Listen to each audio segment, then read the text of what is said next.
এই পর্যায়ে আমি এর মধ্যে দুটো কাঁচা লঙ্কা ফাটিয়ে দিয়ে দিলাম।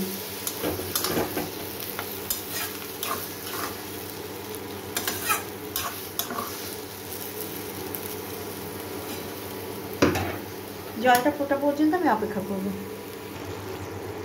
দেখুন আমার মাছের ঝোলটা বা জলটা কোথাও ফুটছে।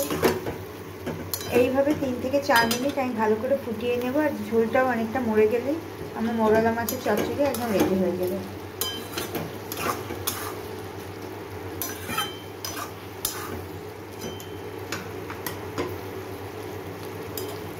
জলটাও অনেকটা শুকিয়ে যাবে। দেখুন জলটা অনেকটাই মরে এসেছে। এই পর্যায়ে আমি গ্যাসের ফ্লেম অফ করে দেবো। আমার মৌরলা মাছের চচ্চড়ি একেবারেই রেডি হয়ে গেছে।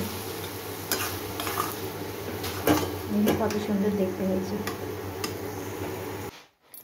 তৈরি হয়ে গেল আমার মৌরলা মাছের চচ্চড়ি। আমি সার্ভিং বলে ঢেলে নিয়েছি। আপনারাও একবার এইভাবে মৌরলা মাছের চচ্চড়ি করে দেখবেন। গরম ভাতের সাথে খেতে বেশ ভালোই লাগে। আমার ভিডিও যদি আপনাদের ভালো লেগে থাকে তাহলে প্লিজ আমার লাইক, শেয়ার আর সাবস্ক্রাইব করবেন। আজ এই পর্যন্তই থাক।